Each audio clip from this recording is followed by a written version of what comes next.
Rebuild or replace. 1 minute. $3,200. Anti-lock brake system, $1,000. Rebuild or replace engine, $2,400. Truth is, once your manufacturer's warranty runs out, it's all on you. Every last cent. Get protection for covered repairs with a vehicle service contract from Toco Warranty. Unlike other companies, with Toco, there's no down payment, and the monthly payments are really affordable. Not sure how long you're keeping your car? At Toco, you can pay as you go. Keep your hard-earned cash and call Toco Warranty right now at 800-219-6614 to save big money on covered auto repairs. Prices vary by vehicle, but for about the cost of a tank of gas per month, a Toco plan has your back on expensive covered car repairs. Monthly payments are very affordable. Get your free quote now. Call Toco at 800-219-6614. That's 800-219-6614. 800-219-6614. Cancellation fee may apply. Subject to eligibility. Not available in Missouri and Washington. Waiting period and deductible apply. Coverage provided and administered by Warrantech Corporation or its affiliates. Not affiliated with any manufacturer or dealership. Visit tocowarranty.com for complete terms and conditions. Welcome to a discussion of radical fundamental principles of freedom, rational self-interest, laissez-faire capitalism, and individual rights. The Yaron Brook Show starts now. Good afternoon, everybody, and welcome to the last episode, the very last episode of the Yaron Brook Show on the Blaze, which kind of makes me sad. I mean, I'll miss you guys, and but of course, you can keep listening to me. I'm not going away completely, just going away from the Blaze. You can follow all of my different podcasts and different shows and different lectures and debates and media interviews on YaronBrookShow.com. YaronBrookShow.com. You can also, of course, find you can follow me on Facebook, Yaron Brook on Facebook or on Twitter. And you can, let me see, what have I forgotten? You can subscribe on YouTube as well. So you can subscribe, you can follow, you can like. You can go to the website. You can even support me financially and help me with my independent show as we move forward by making a contribution on Patreon.com. So a little bit of a sad day, but that's okay. We go on and we continue on the battle.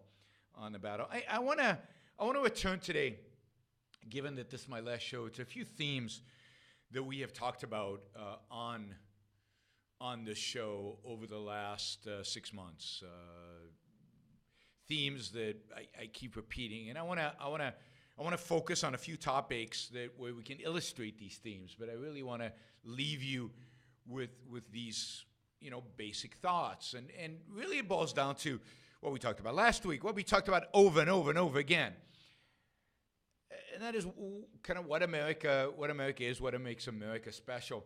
But more broadly, what is it that's required for human success, for human flourishing? And there have really been two positives and two negatives that I've emphasized, and I've tried to emphasize to some extent in every single show that I've done. The positives are that to be successful as an individual, one must be dedicated to reason.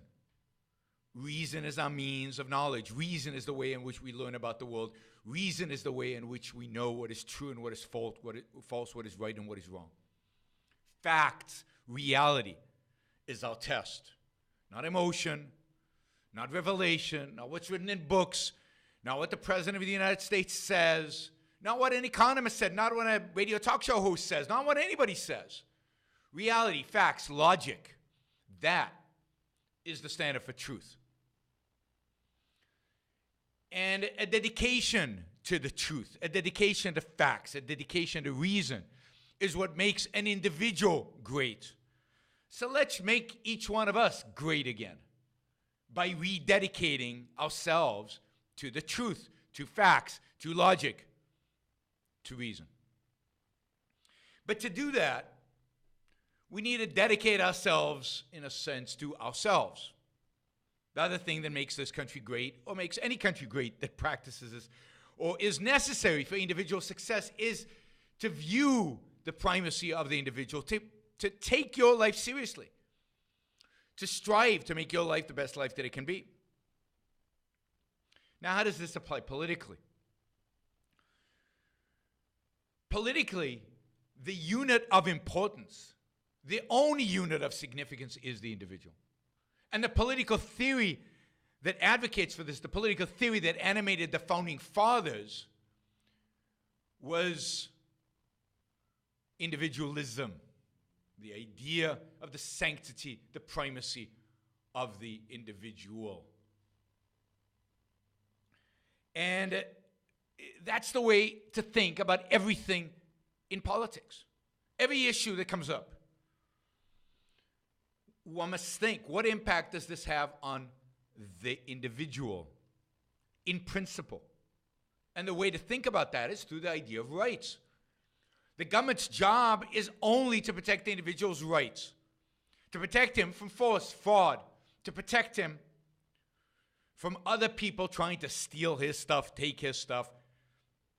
And of course, the government is the biggest thief of all, has been throughout history. So the whole idea of individual rights is to protect us from our own government. So on any issue in politics, and we'll cover a few controversial ones today, the idea must be, the thought must be, how does this relate to individual rights? How does this relate to the government's job in protecting our right to life, liberty, property, and the pursuit of happiness? How does this relate to the government's job to protect my freedom, my ability to act in pursuit of my own rational values? Is it hurting that? Then it's wrong. Is it helping it? Then it's good. So since, most talk radio and most podcasts and most of what's being talked about out there, I guess not most podcasts, but most of what talk radio is about politics, let's focus in on politics. So when one looks at what a politician might be recommending, might be suggesting, the standard must be, how does this impact the issue of rights? How are the lives of individuals? How is individual freedom affected by what is being proposed? Is this good for individual freedom? Or is this bad for individual freedom? That, ultimately, is the question. And if it's bad for individual freedom, it must be rejected. If it's good for individual freedom, then it should be embraced. So let's take a topic that I think some of you might be already bored with. I know I talk about this a lot, but I really want to go deep and I really want to cover it. Given my last opportunity here on The Blaze, I really want to cover it. It's in the news in greater depth than maybe I have in the past. And I'd love to take your phone calls if you have an opinion about this. And that is the issue of free trade. Because I think this is so important and so crucial, because it represents these two issues that I've been talking about. Reason versus emotion. What does reason tell us about trade? How do we emotionally respond to trade? Individualism versus collectivism versus tribalism. How does this affect the individual? How do we think about trade from an individualist perspective? How do we think about trade from a collectivist, tribalist perspective? America should be the land of reason and individualism and should reject anything that is based on emotion and tribalism. And yet we have a president who is constantly hopping on emotion and on tribalism. So let's look at, so Donald Trump right now is in Davos. Davos is a town in Switzerland. I think it's up in the mountains. I think it's a ski resort, where once a year the elites that he constantly opposed and spoke up against throughout the campaign meet every year to chat and discuss and have presentations and talks. Yesterday, or the day before yesterday, George Soros spoke. The Chancellor of Germany spoke. Bill Gates is there. Everybody, all the who's who of the world, political, business, and even intellectual elites are there. And of course, Donald Trump couldn't stay away. And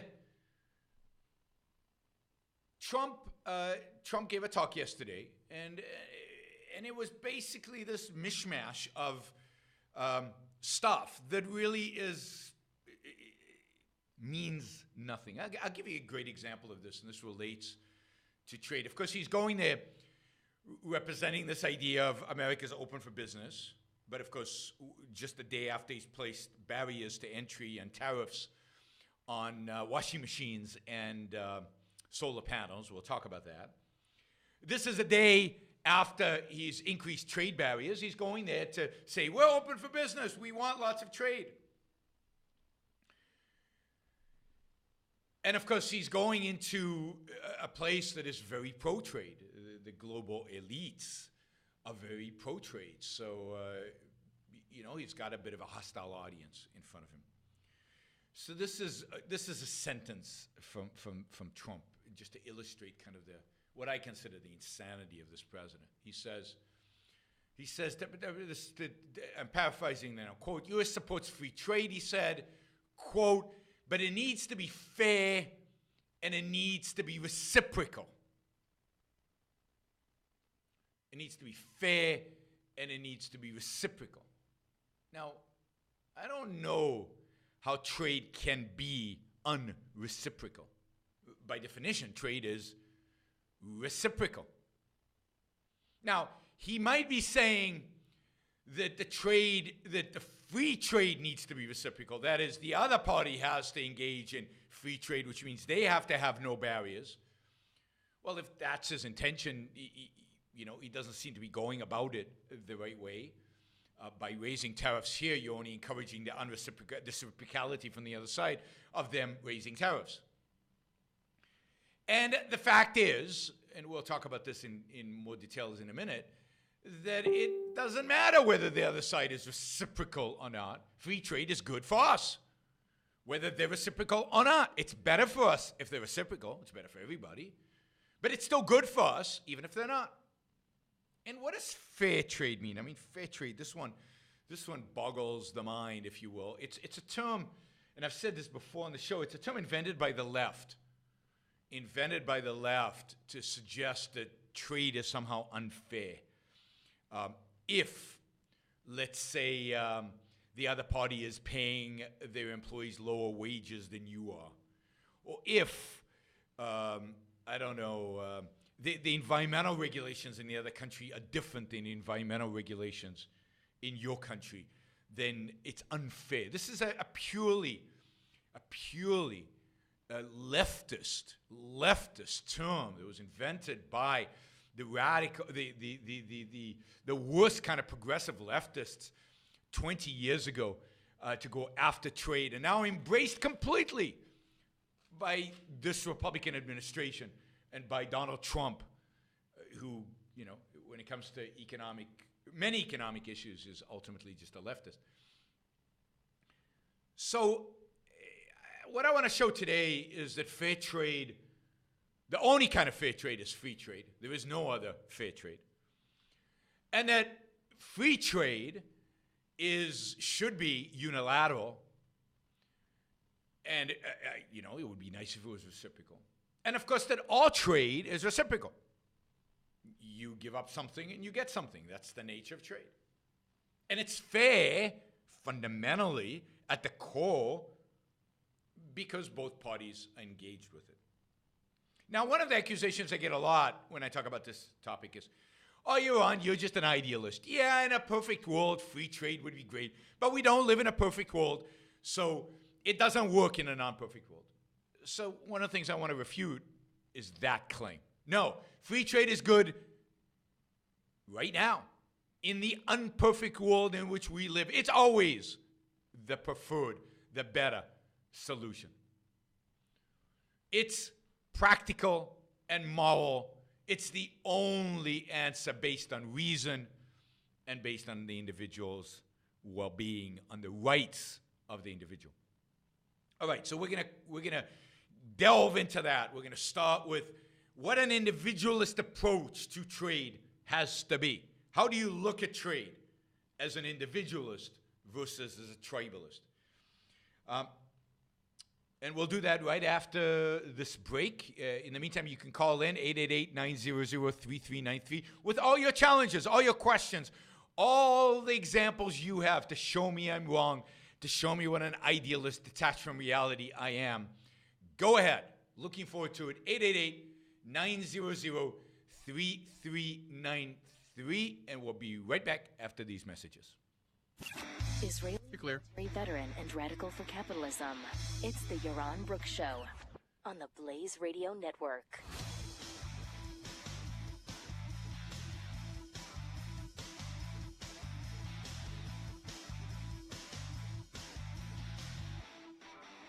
America Now with Buck Sexton. Look, I understand. For some people who are ignorant about foreign policy and how the world works, it's great to just find some tie-in to blame Trump and this administration. Every night, Buck is in the Freedom Hut, breaking down the important issues. In a more serious way, it's worth noting there are concerns now about what the future looks like in a world that's going to have more states with nuclear weapons. America Now with Buck Sexton, 6 p.m. Eastern on the Blaze Radio Network. This is a commercial message. If you're suffering from pain, especially back pain or knee pain, you can get relief with a back or knee brace at little to no cost to you. We are Complete Healthcare Services, and we have access to the nation's premier suppliers of high-end braces and pharmacy services. We can also evaluate your pain to get a clearer picture of your insurance coverage for free. Complete Healthcare Services can help you determine the safe and right medication for your pain. Call Complete Healthcare Services now and let us help you become pain-free so you can be active again. Experienced agents are available to help you day or night, and there are no age restrictions. Everything may be covered by your insurance, including Medicare plans, so there is little to no cost to you. Call now and get free shipping. Plus, we'll include a set of heavy resistance bands to help improve your flexibility and endurance. Call 800-551-5072. 800-551-5072. 800-551-5072. Attention! This is a public notice from Citizens Disability. If you are one of the millions of Americans who are disabled and unable to work, you may be entitled to disability benefits from Social Security. Receiving benefits is your right if you suffer from a physical or mental disability. Whether you're applying for the first time or you've already been denied, Citizens Disability can help. You'll be given an advocate who will evaluate your situation, handle your application, and deal with Social Security. Best of all, there is no fee until you receive your benefits. We only get paid if you win your case. To get started with your free no-obligation consultation, call 800-504-1636. That's 800-504-1636. There are a vast number of conditions that can make you eligible for disability benefits, many that you may not be aware of. So if you're disabled and unable to work, call Citizens Disability today. Again, that's 800-504-1636, 800-504-1636. That's Citizens Disability, 800-504-1636. Every Sunday, stream this. I'll come back in 30. 7 p.m. Eastern. The radio show that presents the best in classic radio. Let's go back to January 13th, 1941. All right, well, you know what? A lot of people like Inner Sanctum Mystery. This was a terrific mystery series. Came to radio in 19. Any of our programming each week, just go to Hollywood360radio.com. Check out our podcast. Hollywood 360, Sundays at 7 p.m. Eastern on the Blaze Radio Network. See the full lineup at theblaze.com/radio.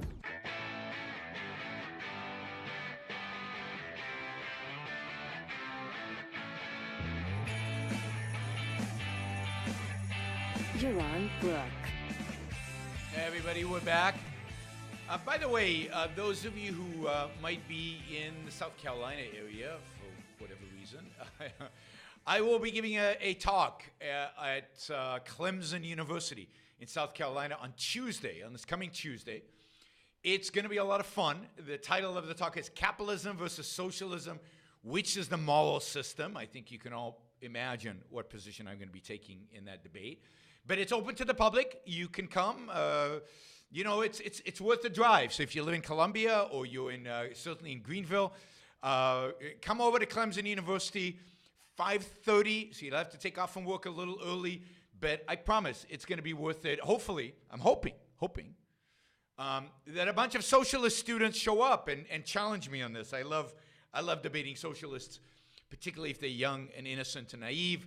I soon get them to not be that anymore, and then they have a real choice on their hands because they are then confronted with the truth.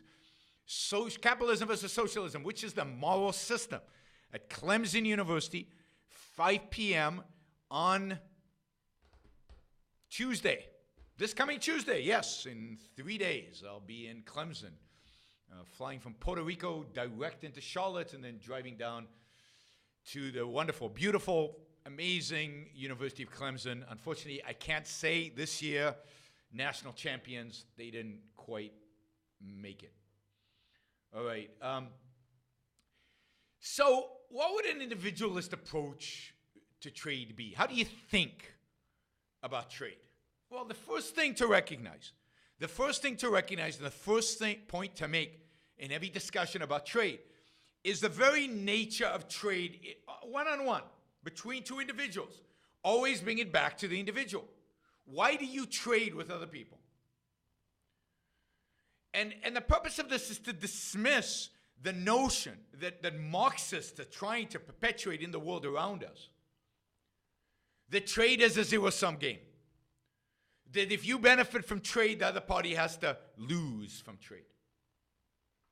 So the point is that trade is, or at least in its intention, you go into trade trying to make your life better off, and so does the other party. Trade is a win-win transaction, at least in intention. Sometimes you buy a lemon, sometimes you're fooled, sometimes you make a mistake. But the intention is always win-win. Trade is not zero-sum. When I buy an iPhone for $300, I've used this example a million times, I know. My life is better off by more than $300. That's why I get into the trade. And Apple is better off. Apple's numbers are better off. Because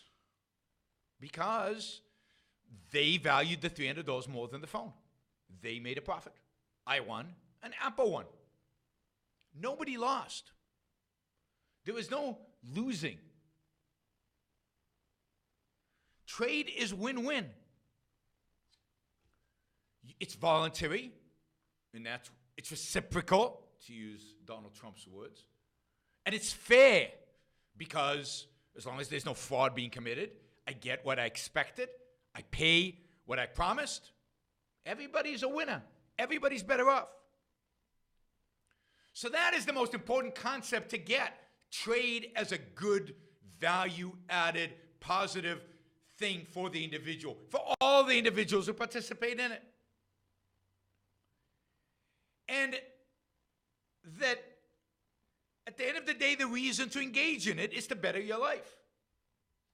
Either by gaining money, by selling something so that you can then use your money to buy something else that's more valuable to you. Remember, at the end of the day, money is there in order to buy stuff, in order to consume, in order to enjoy life, in order to have fun. Yeah, you can save some. It's important to save some so that in the future you can consume. There's no point in money left over when you're dead. Well, unless you want to help your kids and grandkids. But the purpose of making money is to consume. So the individualist approach is first to identify the benefit from trade. And then to recognize that only individuals trade. Countries don't trade. Collectives don't trade. Tribes don't trade. Individuals trade. I go to Walmart and I buy stuff. I don't know, let's say not in Walmart, wherever it is. I bought this preamp to improve the quality of sound for my podcasts. I don't actually know where this preamp was made. And I have to admit, I don't care. Somebody somewhere in the world made this preamp. I benefit because I got the preamp, which is more valuable to me than the money I gave up. This person and all the people who are intermediaries, from the store that sold it to me that happens to be in the U.S., to the supplier who supplied it from China, let's say, who happens to be in China, to the individual who actually put this together, to the guy who had the idea of how to put it together, to his boss, to everybody in between, all made something off of the transaction. We're all better off. I'm better off. The Chinese guys are better off. Why do I care that I just made a Chinese person better off? rather than a Russian person or rather than an American person. My goal in trade is not to improve your life. It's to improve my own. When I go into a store and buy something, I don't think to myself, oh, great, this is an opportunity to help the owner of the store make a profit. I don't go into the store thinking, oh, cool, this is an opportunity to make some textile company in South Carolina better off. I don't care. I really don't care. I go into the store to make my life better off. That's it. Period. End of story. And what if you told me, look, by going into that store, you're not going into the other store. You're hurting the other store. That's bizarre. That's ridiculous. I'm trading, to improve my life. That's the purpose of what I do. I'm not in the business of trying to improve your life. That's your job. That's your responsibility. I'm not in the business of caring which store goes bankrupt and which survives. That's not my business. I want to buy the best product for the best price for me. I'm not interested in what's going to stimulate the U.S. economy or not stimulate the U.S. economy. I'm interested in making my life better. And indeed, any one of my decisions is a positive stimulus to the U.S. economy. We'll get to that. So trade is done between individuals for the purpose of bettering themselves, not for some altruistic, collectivistic, tribal, nationalistic, macroeconomic reason. Trade is, for me, making my life better. I buy nice clothes. I buy nice shoes.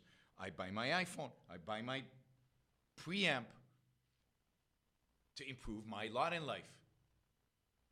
I don't think when I go and buy stuff, was this made by a robot? Oh my God, I can't buy it. It's destroying jobs. No, I'm buying the best product at the cheapest price. That's what it means to be an American. To improve your own life. To value your own life so much that you go and buy stuff that is going to make your life better. All right.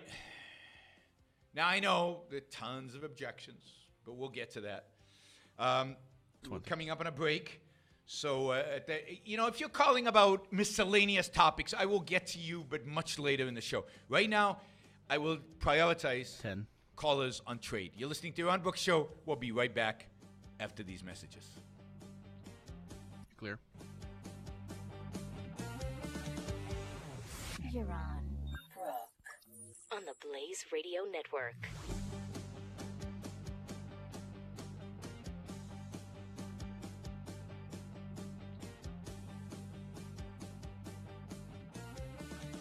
Rabbi Daniel Lapin on demand.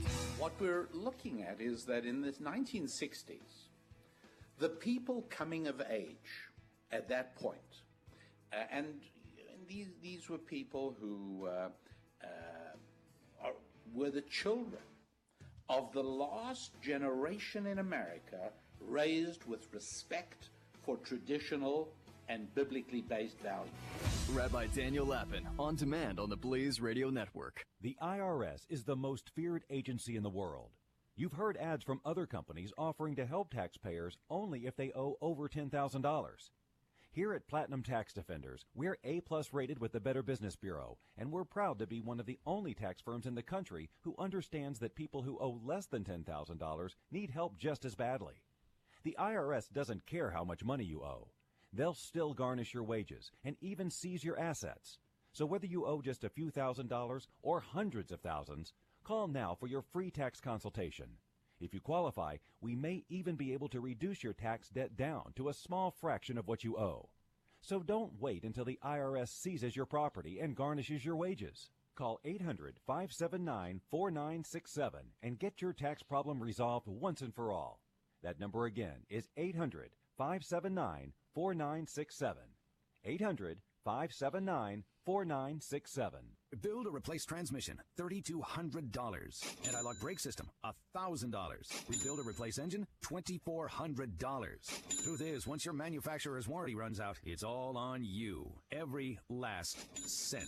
Get protection for covered repairs with a vehicle service contract from Toco Warranty. Unlike other companies, with Toco, there's no down payment, and the monthly payments are really affordable. Not sure how long you're keeping your car? At Toco, you can pay as you go. Keep your hard-earned cash and call Toco Warranty right now at 800-219-6614 to save big money on covered auto repairs. Prices vary by vehicle, but for about the cost of a tank of gas per month, a Toco plan has your back on expensive covered car repairs. Monthly payments are very affordable. Get your free quote now. Call Toco at 800-219-6614. That's 800-219-6614. 800-219-6614. Cancellation fee may apply. Subject to eligibility. Not available in Missouri and Washington. Waiting period and deductible apply. Coverage provided and administered by Warrantech Corporation or its affiliates. Not affiliated with any manufacturer or dealership. Visit TocoWarranty.com for complete terms and conditions. Weekdays on the Blaze. Start your morning with Dr. Come back at 30 a.m. Eastern. I do understand, wrong or right, why people are taking a knee. I think they're misguided. Then catch Glenn back at 9. How about we advance principles that we all have in common? And Pat Gray at noon.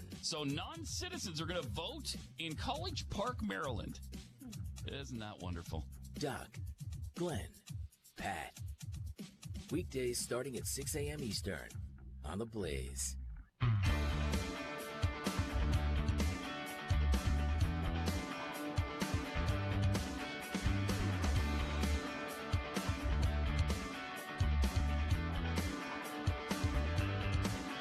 You're listening to the Yaron Brook Show.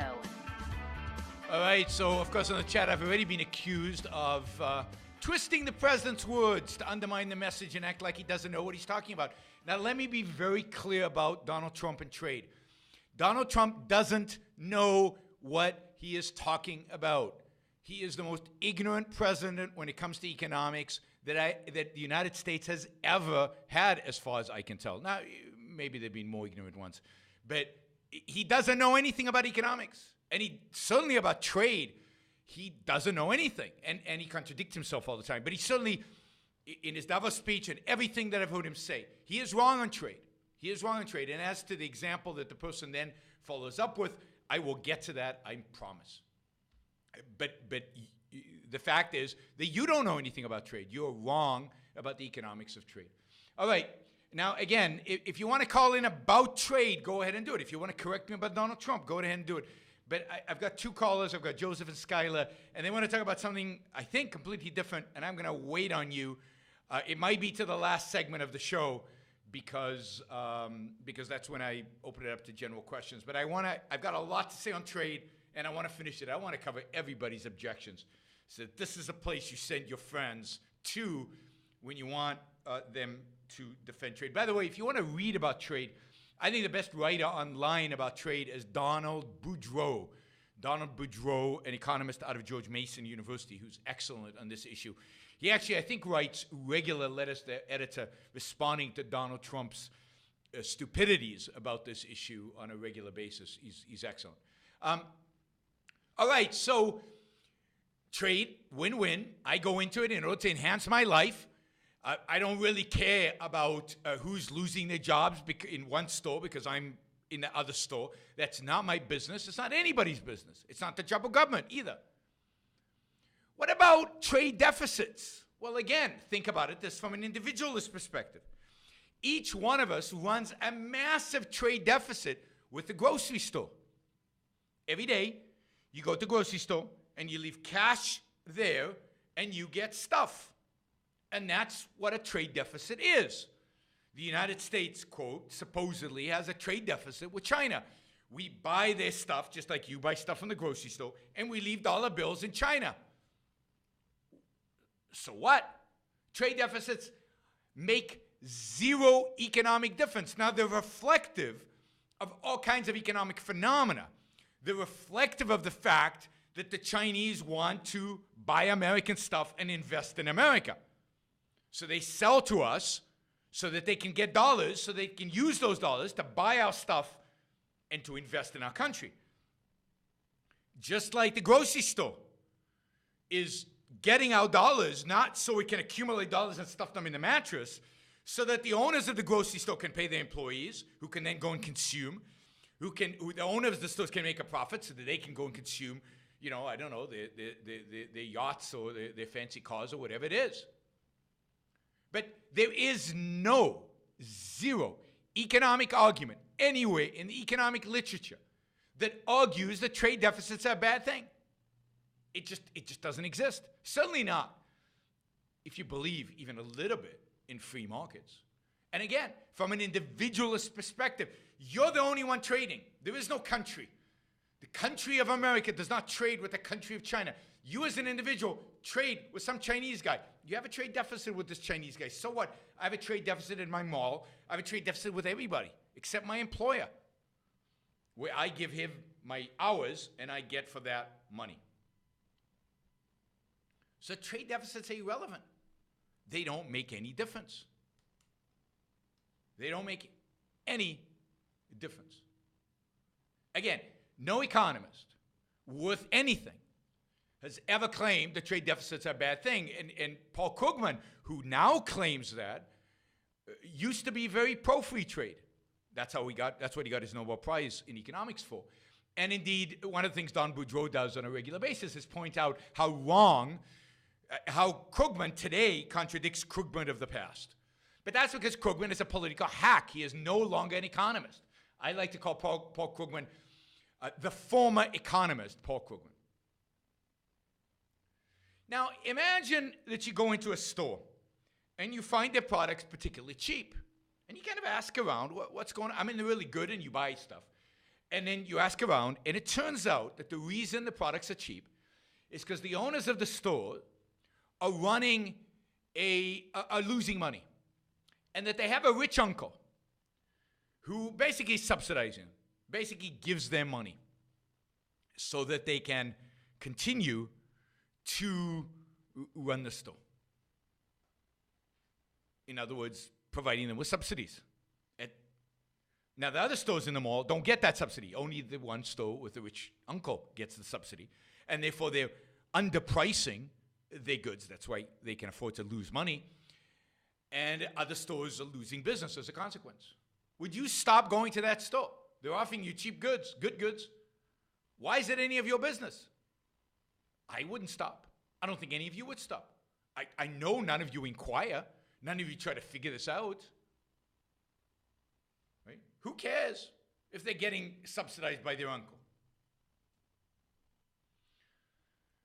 So the whole idea that, if you're subsidizing their industry, if you're subsidizing, then you shouldn't buy from them. Why? It just means it's cheaper for you. Who's going to lose from the subsidy? Well, the uncle is losing a lot of money. And ultimately, the store will go bankrupt. Ultimately, the store can't run itself. And the uncle is never going to return the capital he invested. It's a bad business practices. They go out of business. That's their problem. Again, not mine. All right, before we go on, there's a lot more to say. Before we go on, let me take a couple of questions. All right, Naveen in Minneapolis. You're on the Yaron Brook Show. Hi. Hey, Yaron. Quick question about monopolies. The common objection that comes about is around monopolies, big guys and little guys. And so this is around copyright infringement and those kinds of things. So what is the government's role in setting up a good judicial structure so that the little guys are not, they don't copy the products of, let's say, Apple, and yes, so you're bringing up unfairly, and a big company doesn't shut them down even when they're not copying.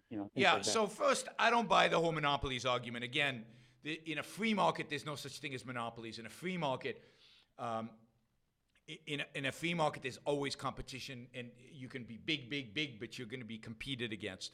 So I don't worry about monopolies. I don't think they're a phenomenon. If there's a monopolist in China, that's China's problem. Or so I don't, as long as their prices are low, as long as the quality is good, then they will maintain their market share. If their prices go up, as monopolist prices usually do, and if the quality deteriorates, then competition will arise. It always happens, and it always will happen. That's the nature of markets. The nature of markets is for companies to strive to become a monopolist. All companies strive to become a monopolist. That's how you make profit.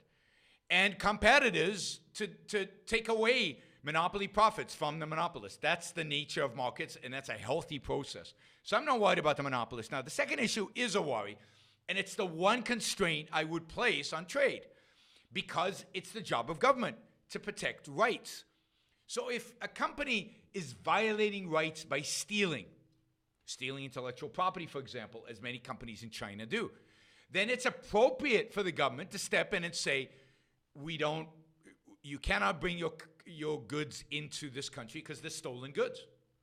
So, for example, if the government knew that there was a Chinese company that was stealing stuff at the harbor and shipping it back to the United States under a different name, they would stop it because that's just stealing, and we know that. Well, the same is true if a company, if the government knows that a Chinese company is stealing the intellectual property of an American company like Apple, and it's trying to sell its goods in the United States, then it should be stopped. But that's not about tariffs. It's not about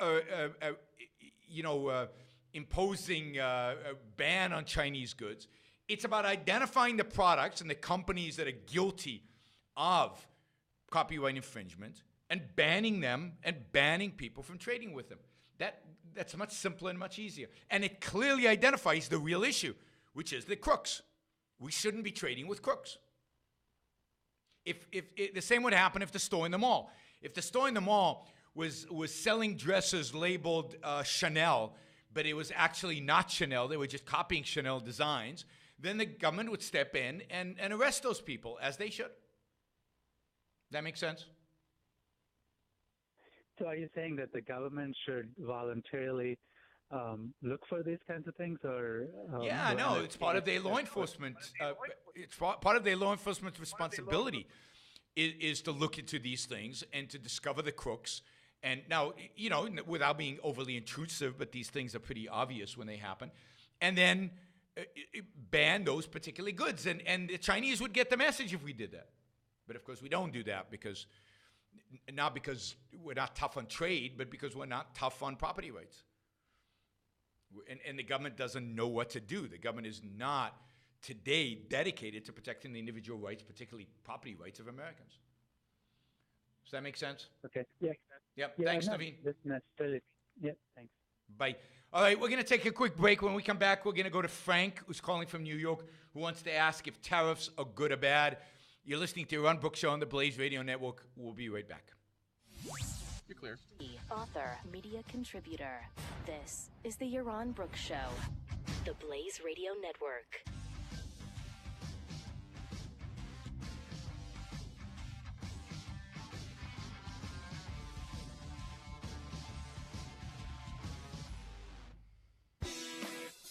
Hey, this is Jackie from The Jackie Daily Show. Join me Sunday afternoons, 2 to 4 Eastern, right here on the Blaze Radio Network, where we discuss all things energy. Below the ground, on the ground, above the ground, and way above the ground in space. Energy is what we need to survive. All new programs every Sunday, 2 to 4 p.m. Eastern. Plus, you can download the show and listen anytime on SoundCloud or iTunes, Google Play Music. Join me, Jackie Daily, Sunday, 2 to 4 Eastern, here on theblaze.com/radio.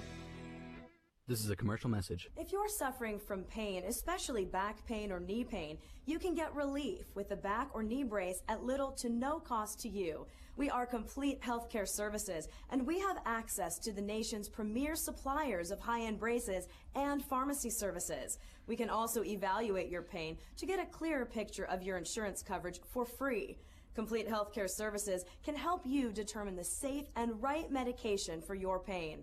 Call Complete Healthcare Services now and let us help you become pain-free so you can be active again. Experienced agents are available to help you day or night, and there are no age restrictions.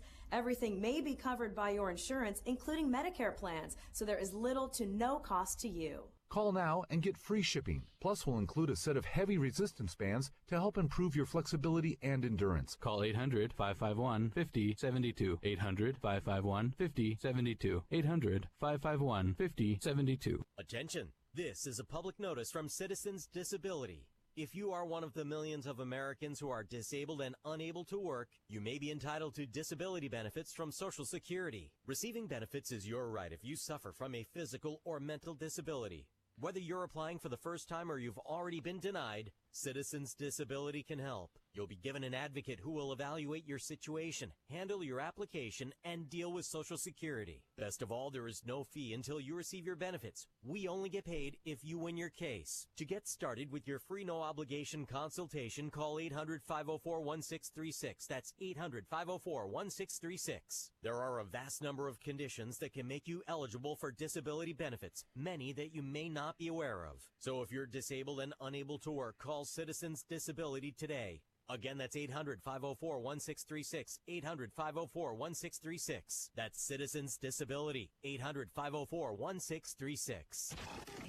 Come back in 30. Fool with Cam Edwards. I like to think I have a bunch of different people as friends with a bunch of different opinions. And I think that that's the problem, is that, we recognize on one level that no, it's not good to just surround yourself with people who you agree with, but we're also in that point in time where every time you try to talk to somebody who you don't agree with, rarely does it go well. 40 Acres and a Fool on demand.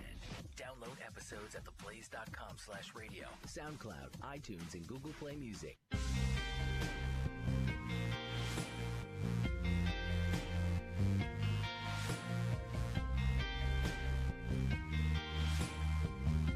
The Yaron Brook Show. All right, so let me just say a couple of things. We're talking about trade today, and for those of you who don't know, my last day on the Blaze. And by the way, if you take one thing from my show, and we'll talk about this a little bit later. One takeaway from my show is go read Ayn Rand. If you haven't read Ayn Rand yet, go read Ayn Rand, and we'll get to you, Tara, in a little bit. And Frank, just give me a couple of minutes here. I want to say something about the monopolies from earlier. If you worry about monopolies, free trade is wonderful because what you're creating is global competition. It's not just the companies in your own country that are competing with one another. Now, it's open up to the world. So, for example, Boeing has a monopoly over airplane production in the United States. But when you open up globally, suddenly you have competition from Airbus and maybe from a Chinese plane manufacturer in the future. And now you have competition and less risk of the bad consequences of so-called monopolies. The second thing I wanted to say, let me just say this. So the example I gave, where you go into the store and the prices are cheap because the uncle is subsidizing it. Imagine if you found out that this uncle was actually a senior person in the mafia, and that he was using basically the proceeds from the mafia to fund this store. Now, at that point, you could have real objections, and you could say, "Yeah, I'm not gonna shop at this store, right? I don't want to support people who are involved in the mafia," and that would be legitimate for you as an individual to do. It would be illegitimate for the police to say, "We're shutting down the store because we think your uncle is part of the mafia." It has nothing to do with the owners of the store. He's just giving them money. As long as it's declared, hasn't broken the law, that's not the issue. But you can make the moral stand and say, "I'm not going to shop here because you guys, everything here is tainted. I don't want to buy it." So take, Chinese companies that are state-owned. If you as an individual don't want to buy stuff from a state-owned company because you know that state-owned companies are basically using taxpayer money, theft, in order to produce stuff, then don't buy their stuff. But it's not the U.S. government's job to prevent you from buying. That's a choice you get to make. I'll give you an example. I refuse to buy an American car. I refuse to buy an American car, particularly General Motors. Why? Because they were bailed out. They were bailed out. My tax money was used in order to bail them out. I'm offended by that. Even more so, I refuse to buy a Tesla. I will not buy, I don't care how good Tesla is. I don't care how wonderful the screen is, the technology is, how pretty the car is, how fast it is. I will not buy a Tesla because I'm offended by the fact that it is heavily subsidized by the U.S. government. Now, note that if you really took that seriously, and I don't, luckily, take that seriously because my life would be over if I did, your life would be over. Because everything is subsidized. Everything's regulated. Everything's controlled. Everything is given favor to, whether it's in China or in Germany or in the United States. Unfortunately, the sad truth is we don't live in a free market. Inside the U.S., never mind free trade. So my policy is, unless I know explicitly from some source that this product was created through immoral, illegitimate activities, supported, for example, by the government, I have no problem. And when it comes to foreign goods, I have no problem buying stuff from anybody. Now, again, I won't buy stuff from North Korea. I will not go visit Cuba. I will not support communists. China's not communist. Not anymore. Not anymore. It's not the job of the government, though, to tell me, unless the country is an enemy state. If the country is an enemy state, then the government can restrict trade. Other than the cases of enemy states, the government has no job in trade, no responsibilities vis-a-vis trade. Zero tariffs is the only policy, and that brings me to Frank in New York. Hey, Frank, how's it going? Hi, how you doing? Yes, this is Frank who posted the other day on Facebook about the tariffs, with reacting to what President Trump was doing with the washing machines and the solar panels. So I've done this before. I mean, whenever he talks about this, I want to say, like, Mr. Trump, you're showing us that you're not really for capitalism. What are you doing? Tariffs are not really free trade. And I also posted something about the Smoot-Hawley Act of the 1930s. Okay, right. Maybe you could tell the people about that. And you did make a comment on my post the other day, too, and I thanked you for that. So I don't know if Ayn Rand ever really, when she was in the 1930s, writing her plays, working in Hollywood, ever thought about this. Well, she didn't really do much economics, particularly not in those days. She was much more concerned about writing her novels, about deep philosophical issues. And economics, she didn't really get interested in more of the policy, the politics, the economics, writing about those kind of things until the 1960s. I mean, although she was involved in some political campaigns in the 30s, she didn't write much about these kind of issues. So no. So thanks, Frank. I really appreciate it. Look, tariffs are just a tax. And they're not a tax on China. They're a tax on Americans. And I thought we all understood the taxes were bad. The taxes restricted economic activity. So when I go and buy something from China and there's a tariff on it, I'm paying that tariff. It's not the Chinese guy paying the tariff. I am. It's hurting me directly. It's hurting me directly. Who are you penalizing with tariffs? Americans. Okay, so this brings me to the bigger question. I want to go over some of these points quickly. Whenever government intervenes in a trade, whether it's domestic or foreign, it does damage. It doesn't matter if you're buying something from a Chinese person or you're buying something from somebody from Kentucky or from somebody across the street. If the government steps in and intervenes, it raises costs, it destroys jobs, and it distorts the marketplace. Always. And this is what tariffs do. So, for example, President Trump raised tariffs on solar panels. So jobs are going to increase, supposedly, in solar panel manufacturing. Although that's not clear because almost all of those plants are now moving to robots. But it turns out that thousands of jobs are probably going to disappear in solar panel installation. And that's always the case. Tariffs, taxes, regulations, controls, yeah, they might benefit a few, but they destroy for the many. 2 minutes. Always. What happens when we raise tariffs on steel to protect steel jobs in America? Oh my God, steel. Yes, we might protect a few hundred or maybe even a few thousand jobs in the steel manufacturing business. But by raising the price of steel, which is what tariffs do, we're destroying jobs in all those places that use steel. Auto industry, washing machine industry, any industry, construction industry, any industry that uses steel now sees their costs go up and jobs are going to be destroyed. Always tariffs, taxes, controls, regulations imposed by government destroy. They don't add. And it doesn't, if you call a tax a tariff, it doesn't make it good. It doesn't make it virtuous. It doesn't make it pro-business. It doesn't make it pro the economy.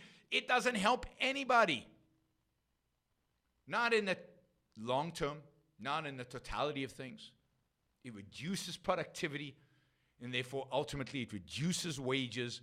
It increases costs even for the people whose jobs you're protecting. The cost of the stuff they're going to buy is going to go up. So their lives long term are worse off. 20. All right. We are heading towards a break.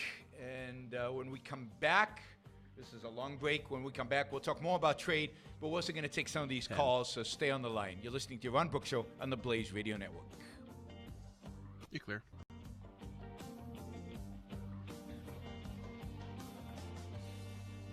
Applying the principles of rational self-interest and individual rights on your radio. It's the Yaron Brook Show on the Blaze Radio Network. Every Sunday, stream this. Wall Builders at 7 a.m. Eastern. Well, you know, the Bible is counterintuitive in many ways. If you want to find yourself, you have to give yourself. You want to save your life, you lose it. All the things the Bible tells us that are really counterintuitive. Obviously, sometimes we think we're applying the Bible and got it right, but sometimes we've got these cultural ideas that are as far as they could be away from the Bible. Wall Builders, Sundays at 7 a.m. Eastern on the Blaze Radio Network. See the full lineup at theblaze.com/radio. Individuals and businesses with tax problems, listen carefully. If you owe over $10,000 in back taxes or have unfiled tax returns, we can help you take back control. The IRS is the largest and most aggressive collection agency in the world, and they can seize your bank account, garnish your paycheck, close your business, and file criminal charges. Take control of your tax problems now by calling the experts at Tax Mediation Services at 800-600-1645. That's 800-600-1645. 800-600-1645. The IRS is the most feared agency in the world. You've heard ads from other companies offering to help taxpayers only if they owe over $10,000. Here at Platinum Tax Defenders, we're A-plus rated with the Better Business Bureau, and we're proud to be one of the only tax firms in the country who understands that people who owe less than $10,000 need help just as badly. The IRS doesn't care how much money you owe. They'll still garnish your wages and even seize your assets. So whether you owe just a few $1,000s or hundreds of thousands, call now for your free tax consultation. If you qualify, we may even be able to reduce your tax debt down to a small fraction of what you owe. So don't wait until the IRS seizes your property and garnishes your wages. Call 800-579-4967 and get your tax problem resolved once and for all. That number again is 800-579-4967. 800-579-4967. This is the Blaze Radio Network. At theblaze.com/radio. Here's the latest. I'm Lisa Campbell. An update from Kabul, the capital of Afghanistan, where authorities now say at least 100 people have died from a car bomb explosion this morning. It happened in an area near many foreign embassies and government buildings. Over 160 people wounded. Officials say the bomb was hidden in an ambulance at a police checkpoint, the Taliban claiming responsibility. The president is back on American soil after attending the annual Global Economic Summit in Switzerland. He gave a speech and said his America First agenda doesn't mean America alone. He told foreign investors that America is, quoting here, open for business and roaring back. While there, the president joined his Attorney General, Jeff Sessions, in attacking immigration, says his plan is to change the way the system works. That selects new arrivals based on their ability to contribute to our economy, to support themselves financially, and to strengthen our country. In Virginia, A.G. Sessions saying, there are some 11 million illegal aliens in the country. If we can't control or even know who enters the country, it's that much harder to keep people safe. The CDC trying to keep people safe from the flu. Numbers are still staggering across the country, extremely high for the 9th week in a row. Well, he's done epics on Lincoln, the Holocaust with Schindler's List, The Color Purple by Alice Walker, and now West Side Story. The classic is being remade by director Steven Spielberg, who says he's looking for a non-whitewashed cast for his reboot of the Hollywood classic. No release date just yet. Stay tuned. That's the latest. I'm Lisa Campbell. Rebuild or replace transmission, $3,200. Anti-lock brake system, $1,000. Rebuild or replace engine, $2,400. Truth is, once your manufacturer's warranty runs out, it's all on you. Every last cent. Get protection for covered repairs with a vehicle service contract from Toco Warranty. Unlike other companies, with Toco, there's no down payment, and the monthly payments are really affordable. Not sure how long you're keeping your car? At Toco, you can pay as you go. Keep your hard-earned cash and call Toco Warranty right now at 800-219-6614 to save big money on covered auto repairs. Prices vary by vehicle, but for about the cost of a tank of gas per month, a Toco plan has your back on expensive covered car repairs. Monthly payments are very affordable. Get your back in 20. Now, call Toco at 800-219-6614. That's 800-219-6614. 800-219-6614. Cancellation fee may apply. Subject to eligibility. Not available in Missouri and Washington. Waiting period and deductible apply. Coverage provided and administered by Warrantech Corporation or its affiliates. Not affiliated with any manufacturer or dealership. Visit TocoWarranty.com for complete terms and conditions.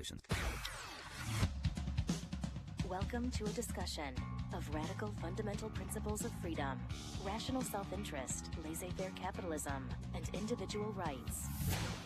The Yaron Brook Show starts now. All right, everybody. Thanks for joining me here on this weekend, on this Saturday afternoon. We're talking about trade, but really what the point I'm trying to make here is that you got to look at the facts. You got to look at reality. You got to look at the science. You can't go on emotion. And I know it's emotionally pleasing to think we're saving American jobs. We're going to screw those Chinese. We're going to raise tariffs. But that's not the reality. That's placing emotion above facts, reason, reality, and the science of economics. Or you might be thinking this is good for America. We got to make America great again. But that's wrong thinking. First of all, it's not good for America. So even on that standard, it's wrong. But the question is it good for you and me and that other person over there? And the answer is uniformly no. The individualist approach to trade is, leave me alone. Let me trade with whoever I decide to trade. And that's what we free marketers believe in, right? That the government is supposed to leave us alone, that the government shouldn't be deciding who we should trade with and who we shouldn't. If we're offended by some manufacturer because we don't like their practices, then we stop trading with them. It's not the business of government to tell us any of this. Unless there's a violation of rights, unless there's clearly theft involved or fraud involved, why is the government intervening? And I don't understand this because a lot of this is presented as if this is a position of people who are pro-capitalist. Donald Trump claims to be pro-markets, but he's not. So let's be real. Let's call him what he is. He's a mixed economy president, just like every other president has been. He's not a free market guy because you cannot believe in tariffs and believe in free markets. You cannot believe in subsidies and believe in free markets. You cannot believe in bailouts and believe in free markets. And Donald Trump believes in tariffs, subsidies, and bailouts. So he's not a free market guy. I mean, it's not an issue of liking or not liking Donald Trump. Just be clear about what's involved. There is no good side to tariffs. There is no legitimacy for the government to tax our consumption arbitrarily. Any any way, but certainly arbitrarily, some goods and not other goods. It's completely arbitrary. There's no good side to tariffs. And the last time we got into a trade war, which was Smoot-Hawley by the Hoover administration, it spiraled the world into a Great Depression. Trade is a massive part of the world economy today. Massive. Much more than in 1929, 1930, 31. This whole attitude towards protectionism, this whole attitude towards tariffs has nothing to do with reality or fact or economics. It's tribalism. You're offended by the fact that the Chinese government is doing things that you don't want them to do. Fine.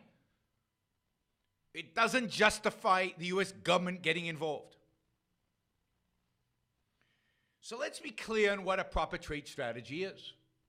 Proper trade policy would be unilaterally to lower all tariffs on all goods to zero. Zero. And indeed, there's one country in the world that does that today, Hong Kong. And even though Hong Kong has no natural resources and has no advantages really, the fact that it has zero tariffs has made the citizens of Hong Kong, on a per capita basis, adjusted for cost of living, richer than Americans on average. And they did it in far less time than we've had, with far fewer resources, with far fewer everything. How did they do it? Because they're free. Hong Kong has zero tariffs, unilaterally. When England became a real superpower economically during the mid-19th century, it was because they adopted Adam Smith's view of unilateral free trade. They repealed, originally it was the Corn Laws, they repealed tariffs, and they drove them down to close to zero, and ushered in an era of unimaginable economic success all over the world. Indeed, the United States had tariffs much of its history, but that has stilted growth. That has hurt us. If you go to Korea, South Korea, it has lots of tariffs and trade controls. That has restricted their ability to grow. They would be a lot richer if they actually had, like Hong Kong, free trade. You don't need it to be reciprocal. All you need to do is not tax your own people. All you need to do is not penalize your own people. Free trade in your neighborhood is good.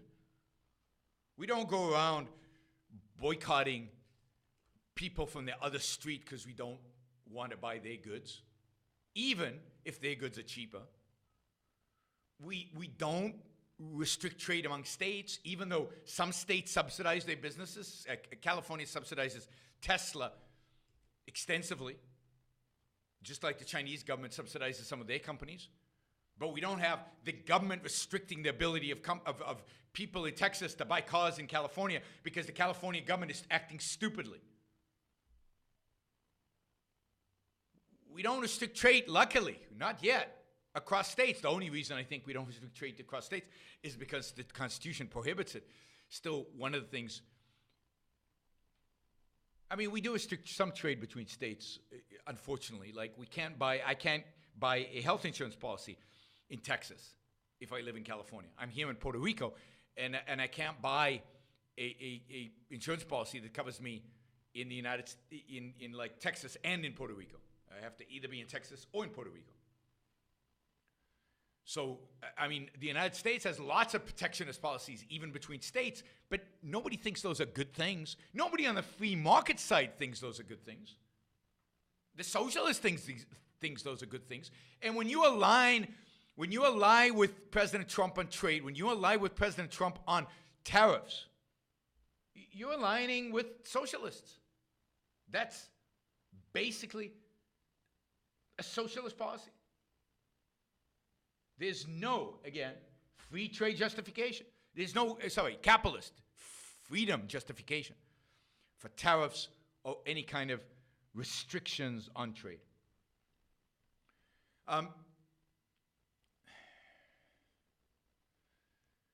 So, at the end of the day, what we want is a rights-protecting government. At the end of the day, we want the government off our backs. And that is true of trade, just as it is in any other realm. All right, when I come back, I'm going to take up some objections quickly, and then we're going to wrap up the discussion of trade. I'm going to take a few of these calls, and we'll wrap up the show. We're almost there. Thanks for listening. You're listening to the Yaron Brook Show. We're on the Blaze Radio Network. We'll be right back. You're clear. Is the Yaron Brook Show. The Blaze Radio Network.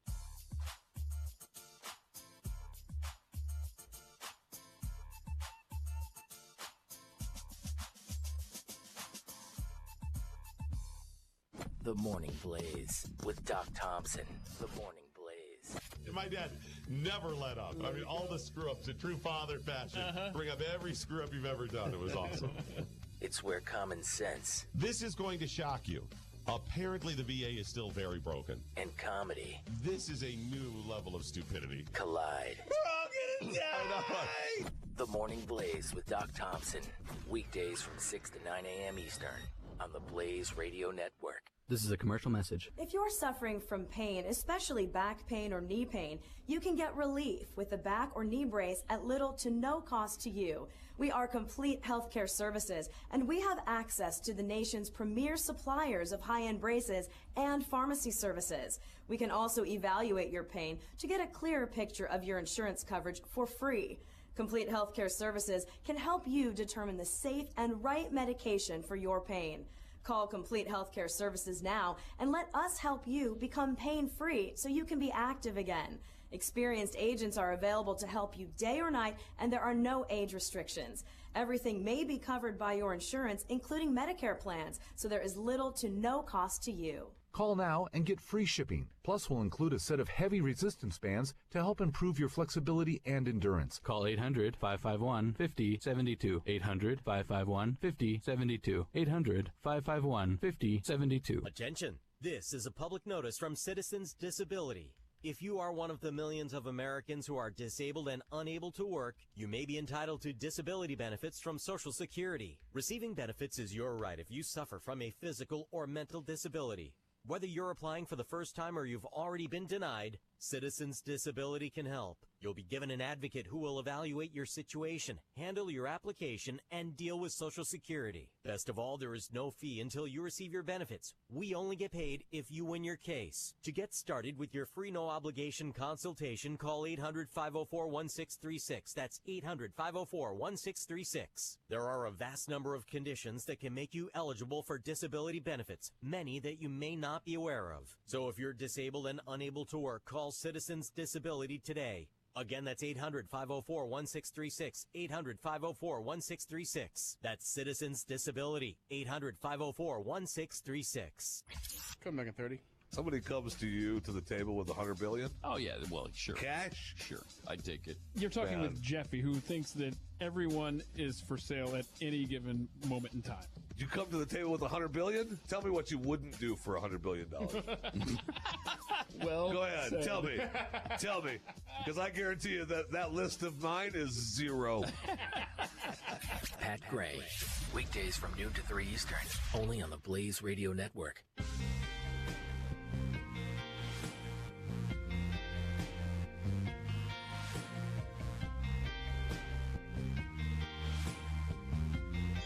Yaron Brook. Hi, you're listening to the Yaron Brook Show, and we're talking about trade. And I want to make one big point, and then refute some of the mythologies around this. One of the things that Donald Trump said in Davos was, and Gary Cohen said it maybe best, he says, we want the world to invest in America and to create jobs for hardworking Americans. So basically they want the world to invest in American business, invest in American companies. How is the world going to get dollars in order to do that? The only way for them to do that is from trade. Investing in America is the flip side of trade. One of the notions that people have is when we buy stuff from the Chinese, the dollars go to China and they disappear. And they say the same thing about remittances. When the immigrants who come here send checks to Mexico, the dollars just arrive in Mexico and then they disappear. What are those dollars used for? All those dollars basically flow back to the United States ultimately. What are they used for? They're used either to buy American goods or they're used to invest in America. The only money foreigners have to invest in America is money they got from selling us stuff. Trade. They sell us our stuff, we give them our pieces of paper called dollars. They can't actually do anything with those pieces of paper. So they either use those pieces of paper to buy stuff from us, or they use those pieces of paper to invest in our companies, to buy equity or bonds from us. But one way or the other, the money all comes back. So if you want the world to invest in America, you have to be willing to buy stuff from the world. And the more you raise tariffs, the less dollars the world has to invest with you. And therefore, the less they're going to invest. So again, this is Gary Cohen. They don't know economics. I'm sorry. They're ignorant. They don't know economics. Not Trump and not his chief economic advisor, Gary Cohen. The fact that they're both businessmen. The fact that they're both businessmen is great. That does not guarantee knowing any economics, unfortunately. I wish it wasn't the case. I wish it was the other way around. All right, let's see. What are a few more points that I want to make about this issue? One of the reasons, by the way, that we need foreigners to invest in America, to invest in our companies, to buy our bonds, is that we don't save. And we run a massive deficit, which the Trump administration is only increasing. So our government has to borrow huge quantities of money. And since Americans are not saving, Americans are only consuming, that money has to come from outside. We consume by buying foreign goods, that those dollars then come back and buy our government bonds. If we stop consuming and saved more, then we would have a different trade deficit, right? But is that good? I mean, it's nothing wrong with trade deficits. There's nothing wrong with consuming. Consuming's fun. And as we get older, that's what we should do with our money. What are we going to put it in the mattress and die sleeping with it?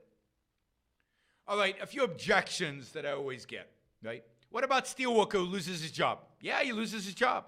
But the economy's healthier, more jobs are being created, and therefore he'll probably find another job. The fact is that by lowering tariffs to zero, you reduce prices in the economy and you increase the number of jobs in the economy. So yes, a particular steelworker might lose his job, but almost everybody else benefits, and that steelworker will ultimately benefit from a healthier, more productive, higher standard of living, because that's the kind of economy that is generated when you have a zero tariffs environment. If you don't have a job, you can't enjoy low prices. True, get a job. But the fact is that places like Hong Kong and places like the U.S., if it had free trade, true free trade, then there would be plenty of jobs. Plenty of jobs.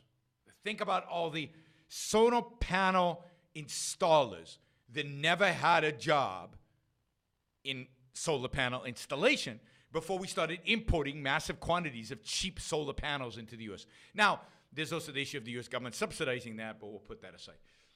Free trade requires that all trading partners practice free trade. Not true. All free trade requires is that you practice free trade, and you gain all the benefits from it. The other party is screwing themselves. They're causing damage to their own economy, their own consumers, and their own producers. Long term, they will become uncompetitive, and they will lose whatever economic edge they have. Economic growth in the United States was fueled by high tariffs. Not true. Again, the high tariffs that existed in the past in the United States always were inhibitors on economic growth, never supportive of economic growth. High-wage countries are at a disadvantage when competing against low-wage countries. Not true. High-wage countries are high-wage countries because the productivity of their labor is higher, and because the cost of living in those countries is higher. A low-wage labor in China is low-wage because they're less productive and because their cost of living is lower. That's not what gives them the advantage. With free trade, rich countries unfairly exploit poor countries. That's a typical leftist claim. Again, quite the contrary. What rich countries are doing by importing is creating jobs in those poor countries, which benefits the poor people there, the individuals there. Trade should be free only if it is fair. There's no such thing. Fair trade is free trade. Free trade is fair trade. There's no concept of free trade of fair trade separate from free trade. The playing field isn't level. It never is. Grow up. Trade deficits are bad for us. No, they're not. No economic theory behind that one. Trade deficits are evidence that other countries are cheating at trade. It's simply not true. All it means is that we save less, they save more. They want to invest in us. We want to consume more by buying their stuff. That's all. That's what it means. All right, as I said, the only real issue with trade in these contexts is the issue of stealing intellectual property, and the proper way of dealing with that is both through foreign policy and through boycotting those products and the government banning those products, explicitly identifying those companies and banning them. Look, while economics can be complex, and I'm not pretending that I've given you all the economic arguments and the economic proof that this is all true. If you view things as an individualist, it becomes very clarifying. Trade is good for me. I am buying stuff from somebody in China. That's great. It's increasing my standard of living. The stuff from China that I'm buying is cheap. It's good. If you put a tax on that, my cost of living goes up. My quality of life goes down. My standard of living goes down. That's simple. That's all you need to know about trade. Everything else is garbage. All you have to know is how it affects you personally and how it affects every individual personally. Do some people benefit from tariffs? Yes. Those people whose jobs are being protected artificially. And they're only benefiting short-term. Long-term, they're suffering because long-term, their cost of living goes up. Long-term, the options in terms of jobs are going to go down. And long-term, because their businesses are being protected, like American auto companies, they're probably not going to do well. They're probably not good businesses. So they're probably going to lose their job anyway. That's the individualist perspective, but we live in a tribal world. It's made in America. It's our tribe versus their tribe. We don't like their tribe, so we're gonna only buy our tribe stuff. That's communism. That's fascism. That's collectivism. That's not America. America's about making your life better. It's about buying the best stuff that you can buy for the money, no matter where it is made in the world, and demanding that the government stay out of your way, demanding that the government not impose a tax on your purchases. That's America. That's individualism. And that's what we should all be demanding. All right, I see some of my callers gave up. I apologize. I'm going to take your calls if you call back in, so I apologize for holding you on so long, but you weren't calling about trade. All right, we're gonna take a call from Tara in California, who's calling about a completely different issue, but an important one. Hey, Tara. Wanted to thank you, and I will relate it. Hello? Yeah, I'm here. Hello? I'm here. I can hear you. Okay, I wanted to thank you. A year ago, I listened to a debate between Sam Harris and Jordan Peterson, and I do admire both of them. They're very smart, but It was such a frustrating conversation. They were talking about what is truth. And Jordan Peterson would defend free will, but he denied basic logic, didn't think we could know what reality is. And Sam Harris defended reality and logic, but he said we don't have free will. We're the same as a toaster. It didn't make any sense to me. And I thought, how can we defend the Enlightenment if we can't agree on both logic and free will? And is there no one who will defend this? Is there nobody who's worked this out? And it wasn't until I listened to you, and you said, go read Ayn Rand. And I'd never read Ayn Rand because when I was young, I was a socialist and I was biased and I didn't do it. Yep. But you challenged and I said, okay, so I did it. And I was like, oh my gosh, this is the answer I've been searching for like a year by this point. So I just wanted to thank you. And I am a historian and I agree with everything you said about the history of trade. It's absolutely true. And yet I was still always confused about these issues until I understood the ethical principles underlying the economics and the metaphysical principles underlying the ethics. Excellent. So thank you so much, because it's clarified so many of these confusing things like tariffs, which I could always just get tangled up in before. And you heard me through the Blaze? I saw one of your things on YouTube, I think. On YouTube, okay. So, yeah, that's where most people find me. So, well, that's a wonderful story, and it makes my day, and it's why I do what I do.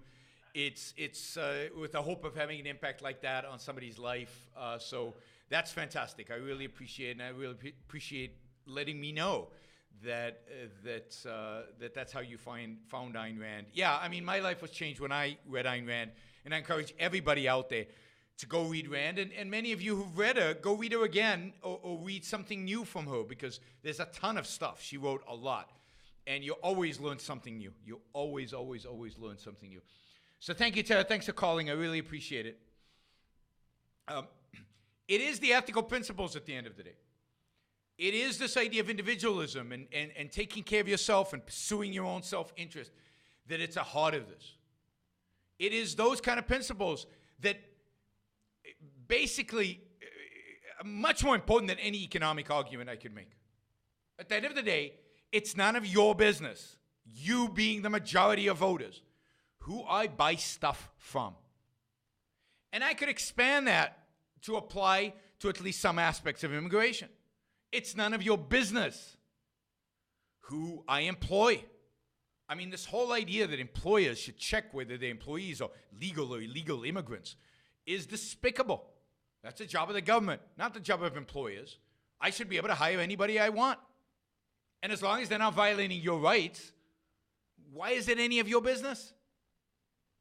Why is it any of your business what I buy them from whom? As long as they're not violating rights, as long as I'm not violating your rights, it's none of your business. That's America. America's about leaving individuals free to make decisions for themselves about the choices they make. It's about free will exercised by free individuals, free of government coercion, free of government force, free of government imposition, free of government authority, free of government taxation that is trying to get me to buy American. That's tribalism again. That's not individualism. Not individualism. So, the whole ethical perspective. 1 minute. Of thinking about what's good for you, making that the standard for all questions in politics. Not good for you in the short run. Not what's good for you materially right now, but what's good for you from a freedom perspective.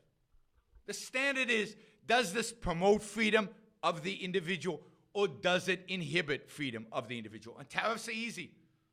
Tariffs restrict my freedom. They take my money. 30. They impose the government's will on me. And therefore tariffs are out. Trade restrictions are out. I demand freedom. 20. The Founding Fathers fought a war over taxes on tea and other impositions on freedom far less than what the U.S. government today, under any administration, imposes on us. We'll be back after this. You're clear.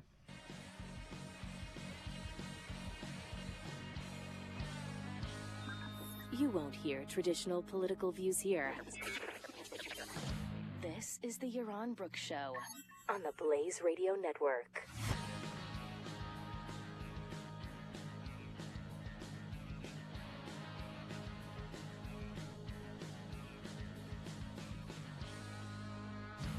Hey, this is Pat from Pat Gray Unleashed. You can hear me weekdays at noon here on the Blaze Radio Network, but I'm not just on the Blaze. I'm also on the Twitter and the Facebook and the Instagram. Why? Because I'm hip. That's why. So listen to my show here on the Blaze and look for Pat Unleashed all over the interwebs. And you can be hip like me. Restoring sanity and common sense to a world gone mad. Pat Gray Unleashed. Weekdays at noon Eastern on the Blaze Radio Network. The IRS is the most feared agency in the world. You've heard ads from other companies offering to help taxpayers only if they owe over $10,000. Here at Platinum Tax Defenders, we're A-plus rated with the Better Business Bureau, and we're proud to be one of the only tax firms in the country who understands that people who owe less than $10,000 need help just as badly. The IRS doesn't care how much money you owe. They'll still garnish your wages and even seize your assets. So whether you owe just a few $1,000s or hundreds of thousands, call now for your free tax consultation. If you qualify, we may even be able to reduce your tax debt down to a small fraction of what you owe. So don't wait until the IRS seizes your property and garnishes your wages. Call 800-579-4967 and get your tax problem resolved once and for all. That number again is 800-579-4967. 800-579-4967. Rebuild or replace transmission, $3,200. Anti-lock brake system, $1,000. Rebuild or replace engine, $2,400. Truth is, once your manufacturer's warranty runs out, it's all on you. Every last cent. Get protection for covered repairs with a vehicle service contract from Toco Warranty. Unlike other companies, with Toco, there's no down payment, and the monthly payments are really affordable. Not sure how long you're keeping your car? At Toco, you can pay as you go. Keep your hard-earned cash and call Toco Warranty right now at 800-219-6614 to save big money on covered auto repairs. Prices vary by vehicle, but for about the cost of a tank of gas per month, a Toco plan has your back on expensive covered car repairs. Monthly payments are very affordable. Get your free quote now. Call Toco at 800-219-6614. That's 800-219-6614. 800-219-6614. Cancellation fee may apply. Subject to eligibility. Not available in Missouri and Washington. Waiting period and deductible apply. Coverage provided and administered by Warrantech Corporation or its affiliates. Not affiliated with any manufacturer or dealership. Visit TocoWarranty.com for complete terms and conditions. This whole protest. Come back at 30. Oh, what are you talking about? Pat Gray, Unleashed. I want a wall so high you can see it from space. Restoring sanity. This is a nation of legal immigrants. And common sense. So let's make sure that legal immigrants are able to come here. To a world gone mad. It's madness. Pat Gray, Unleashed. Weekdays at noon Eastern on The Blaze.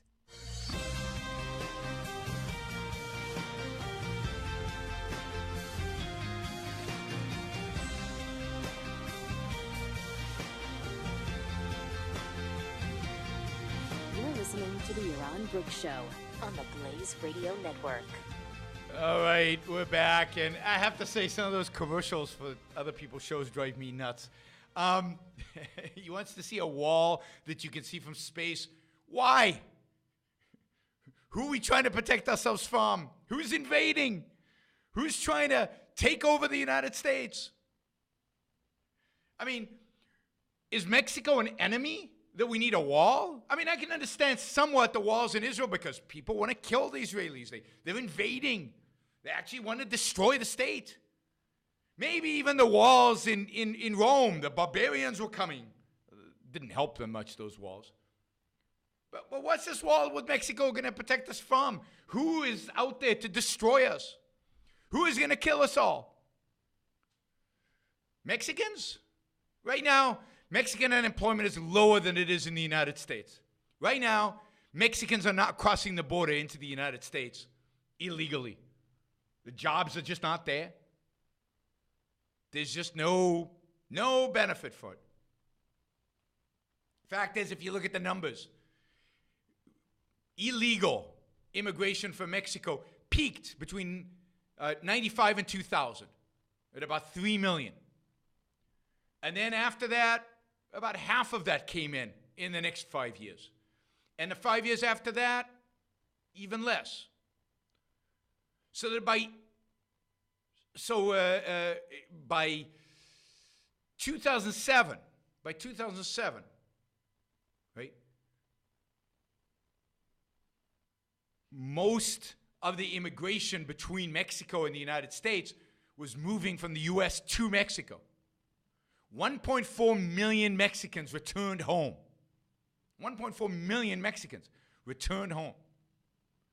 The actual population of Mexicans in the United States shrunk from 6.9 million to 5.6 million from 2007 to 2014 because almost none of them came here.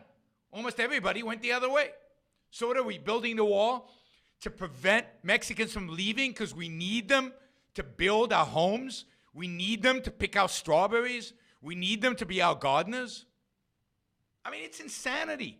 It truly is insane. We're going to spend $22 billion.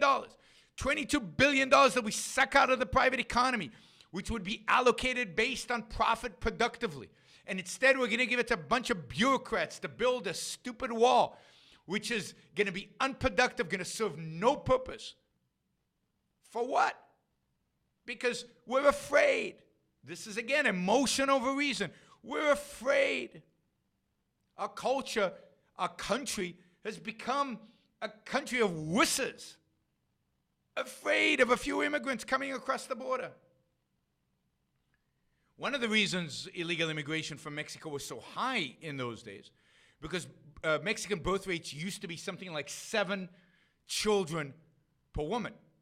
And what happened was when healthcare improved in Mexico in the 60s and 70s, suddenly these kids were staying alive. Suddenly, these kids actually weren't dying, which is why we used to have lots of kids in the past, because most of them would die. And now they didn't have jobs, so they'd cross over into the United States.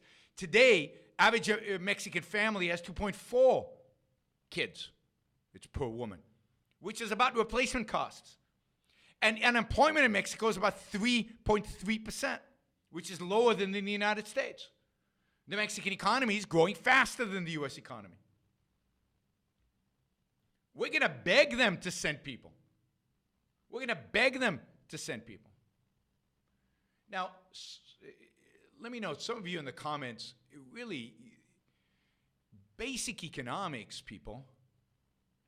When the government takes money away from the private sector, either through taxation or through bonds, it is taking money away from individuals making decisions based on a proper allocation of capital. And then when the government consumes it, that is consumption and waste. Even if by consuming it, it pays private enterprise. It's that capital, instead of being invested productively, is now being invested unproductively. That's why Keynes is wrong. That's why government stimulus doesn't move the economy. Because paying people to dig ditches and then fill them up, even though those people are private people, they're not government employees, is wasteful. It's taking money out of the private economy and applying it to wasteful government consumption. And that's what a wall is.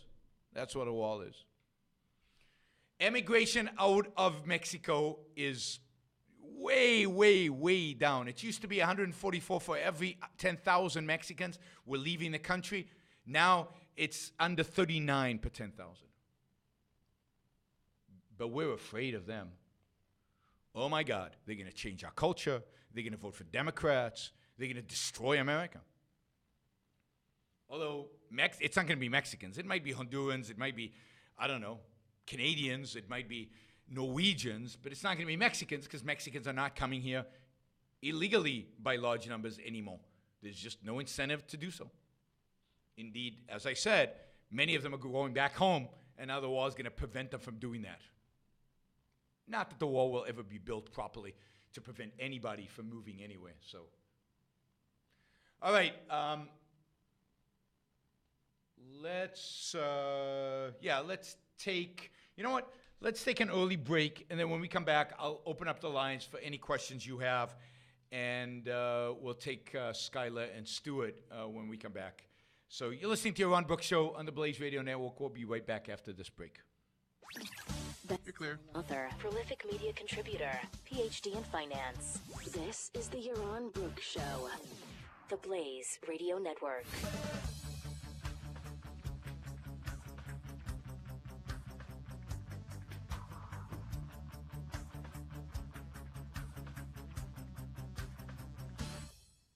Podcasts that speak to your values. I actually want to talk to you about immigration, but give it to you in a sense of not from an American or not from a political point of view, but from an outsider's point of view. When you have the time to listen. If you look at what the narrative is in the media, the more successful you have been at evading the feds, we're going to reward that behavior. Can you name one other criminal group that is as brazen as illegal immigration? Check out Freedom's Disciple at theblaze.com/radio, SoundCloud, iTunes, and Google Play Music. This is a commercial message. If you're suffering from pain, especially back pain or knee pain, you can get relief with a back or knee brace at little to no cost to you. We are complete healthcare services, and we have access to the nation's premier suppliers of high-end braces and pharmacy services. We can also evaluate your pain to get a clearer picture of your insurance coverage for free.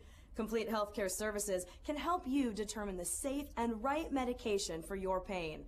Call Complete Healthcare Services now and let us help you become pain-free so you can be active again. Experienced agents are available to help you day or night, and there are no age restrictions. Everything may be covered by your insurance, including Medicare plans, so there is little to no cost to you. Call now and get free shipping. Plus, we'll include a set of heavy resistance bands to help improve your flexibility and endurance. Call 800-551-5072. 800-551-5072. 800-551-5072. Attention! This is a public notice from Citizens Disability. If you are one of the millions of Americans who are disabled and unable to work, you may be entitled to disability benefits from Social Security. Receiving benefits is your right if you suffer from a physical or mental disability. Whether you're applying for the first time or you've already been denied, Citizens Disability can help. You'll be given an advocate who will evaluate your situation, handle your application, and deal with Social Security. Best of all, there is no fee until you receive your benefits. We only get paid if you win your case. To get started with your free no-obligation consultation, call 800-504-1636. That's 800-504-1636. There are a vast number of conditions that can make you eligible for disability benefits, many that you may not be aware of. So if you're disabled and unable to work, call Citizens Disability today. Again, that's 800-504-1636, 800-504-1636. That's Citizens Disability, 800-504-1636. Why does the government have to sanction our unions? Pat, Come back in 30. Unleashed. I am seriously frustrated. Restoring sanity. I thought it was going to be a big, beautiful wall with a big, beautiful door that Mexico was going to pay for. And common sense. You start with securing the border, then you work on the other things. To a world gone mad. Is it just me, or does this world just not make sense anymore? Pat Gray Unleashed. What is wrong with people? Weekdays at noon Eastern on The Blaze.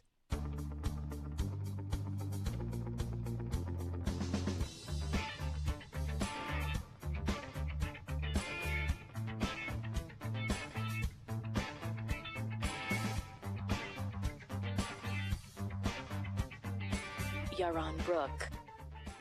I'm telling you, I really think the Republican Party and conservatives in general are going to crucify themselves. They are going to commit suicide in mass over this immigration and this wall issue. The tribalism implied in it, the hysteria, the emotionalism, the anti-reason, the anti-economics, the anti-individualism in all of it is... It's just stunning that this is the number one issue that conservatives and Republicans have made it into. It is going to kill the party. It's going to kill any efforts to actually produce a free market in this country, because people for forever are going to associate the free market with anti-trade and build the wall anti-immigration rhetoric of Donald Trump and his supporters.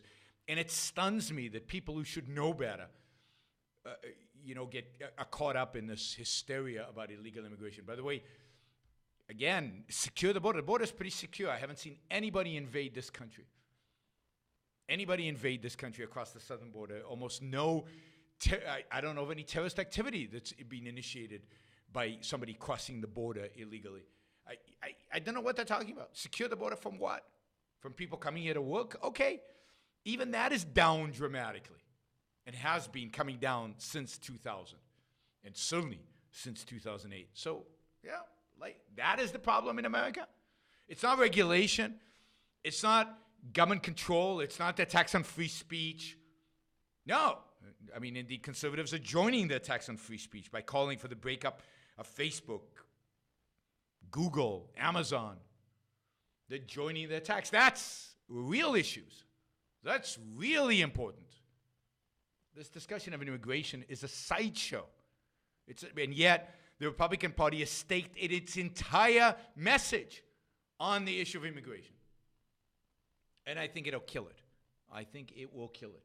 even if there's truth in what they say, which there isn't, but even if there's truth in what they say, the single-mindedness of it is self-destructive. It's self-destructive. And that's tragic. It really is tragic. All right, let's see. Let's take the call from Stuart, and then we'll go to Skylar. Hi, Stuart. Stuart, you there? Speak up. Okay, so I want to ask you about a protectionist argument called the race to the bottom. And I want to ask you about your opinion on a particular rebuttal to it. Yeah, I mean, it's completely nonsense, and it's hard to even take it seriously, because what they're basically saying is that competition drives wages down and drives the value, the quality of products down, when all of history and everything we know about trade suggests the exact opposite. What competition does is drive wages up and drives the quality of products up and drives the prices of the products down. And it doesn't matter if that competition is within a border or outside of the border. It's exactly the same thing. So it's just a completely bogus argument that has no basis in reality, none. And again, this is the kind of stuff leftists, ignorant leftists usually promote, and it's stunning to me that people on the right are now embracing these kind of arguments. But I want to ask you about a rebuttal by Benjamin Powell and Oren Bodvarsson. They say that even if immigrants don't start their own business, the very fact that these immigrant workers spend money on the amenities like food, clothing, and shelter, helps create jobs for domestic workers, native-born workers, because when they come to the United States and they compete for jobs and then they earn money, it's not as if they just sit on the money. They have to spend the money too. Yeah, no, I think that's right. Although people say, but they send it to Mexico, but then the argument is the money has to come back. I just don't like these economic arguments, because, I mean, the economics is simple. The only detriment to immigration from an economic perspective is welfare. Is the idea that they consume more welfare than they pay into the system, supposedly. But then let's do away with welfare. And the economic data is mixed on this point. But I don't want to argue the economic data. I want to argue that welfare is bad. And I've said this often. I'm actually more offended by an American taking welfare who's grown up with the system, who has benefited from this wonderful system we have in America, than an immigrant who's come here to work and fallen in bad times. Now, if they come here just for the welfare, then don't give it to them. Ban all immigrants from receiving welfare. I'm fine with that. But any other argument is just a silly argument. Now, do some people lose because immigrants come? Yeah, just like some people lose because of robotics and some people lose because of trade in the short run. But it enhances the economy, it lowers prices, it increases standard of living, and if you're ambitious and you're willing to learn and you're willing to switch jobs and you're willing to move, then immigrants are not a threat to you, they're actually a positive for all those economic arguments that Powell makes. All right, thanks, Stuart. I think... Go ahead.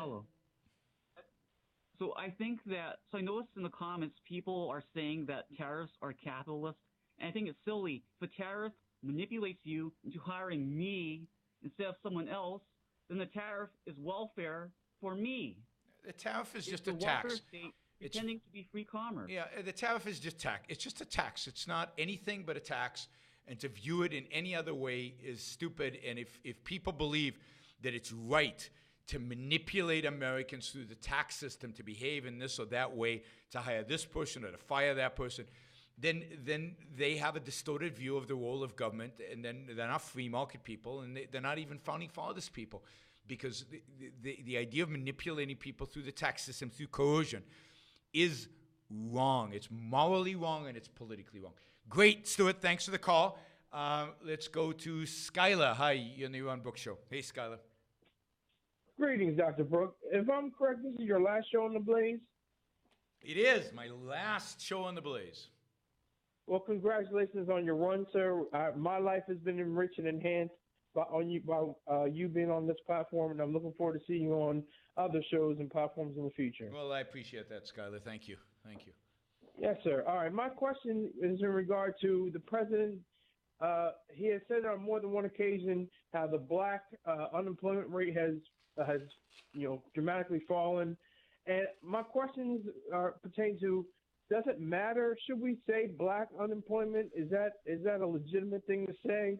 Well, in an ideal world, no. And I'd like to get to the point where nobody even measures that we don't look at anybody's race for any purpose.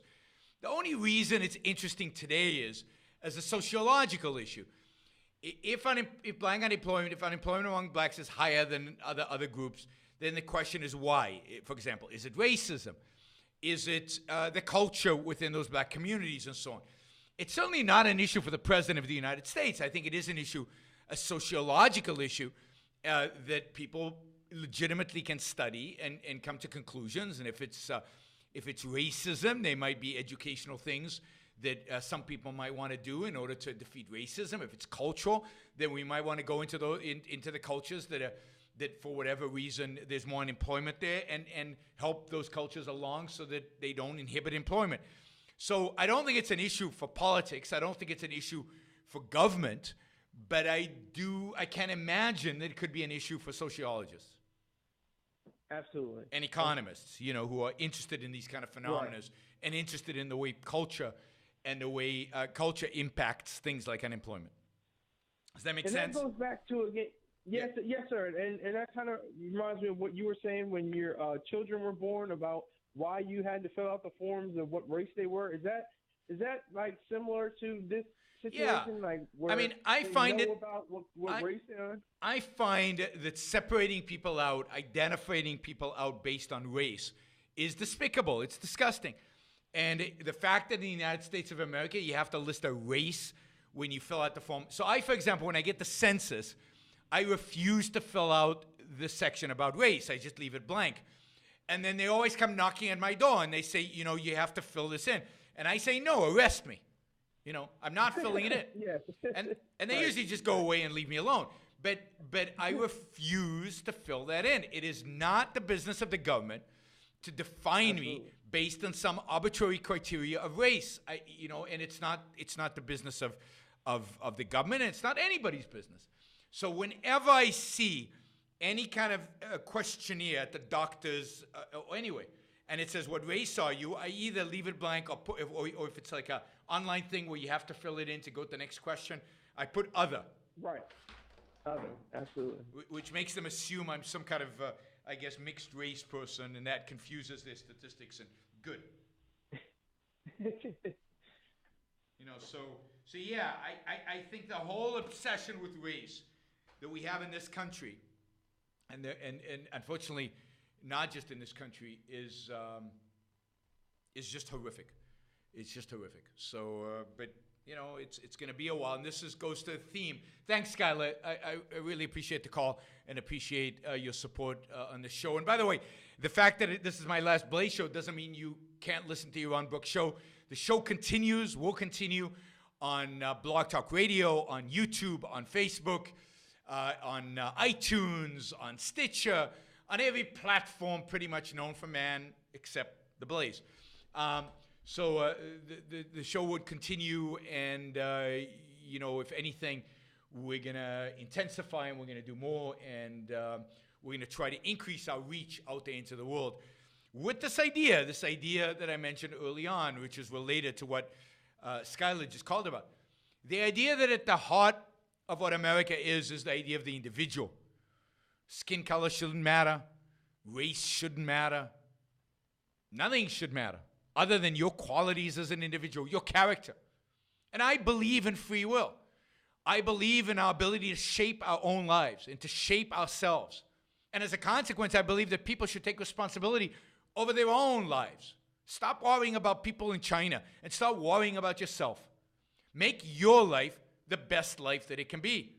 Strive to improve yourself. And the only way to do that is by embracing reason, by embracing facts, by embracing reality, by not letting emotions guide you and emotions dictate the world to you. Not let other people dictate the truth to you. The truth you have to discover and you have to figure out by using your own mind. Nobody else can do it for you. Nobody else will do it for you. Don't believe the President of the United States. Don't believe your congressman. Don't believe your professors. Don't believe anybody. Figure it out for yourself. Even your doctor. If it's a crucial diagnosis, 2 minutes. Go do research. Go get a second opinion. Go get a third opinion. We need to re-embrace in this country that attitude of self-reliance, of personal responsibility for our own happiness. There's nothing more important in life than pursuing your own happiness, than achieving your own happiness. And to do that, we need to be free. We need to be left alone. We need to be free to use our minds, use our reason to guide our life in pursuit of our own selfish happiness. And that's what I fight for every day. That's what you guys should fight for every day. Get the government off our backs so that we, each one of us as an individual, can choose who to trade with and who not to trade with, who to communicate with and who not to communicate with, what to read and what not to read, and how to live for ourselves. And if you want to understand these ideas better, if you want to get a deeper understanding of what these ideas, then read the greatest author of the 20th century and the greatest thinker of the last millennium, Ayn Rand. Atlas Shrugged, The Fountainhead, The Virtue of Selfishness. Read Ayn Rand. That's my parting wish to all of you. Of course, you can also read my books, Free Market Revolution, Equal is Unfair. Hey, I've enjoyed being on The Blaze. I've enjoyed having all of you as listeners. I hope to meet up with you on other platforms, in other places. Have a great life, and all the best to this greatest country in human history, the United States of America. Thank you all, and I'll see you somewhere. All right, you're clear.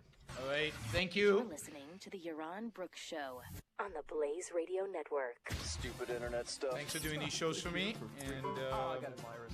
Smart internet stuff. Steps today to lower your car. Bye, Ron. You ladies out there, fly into DC to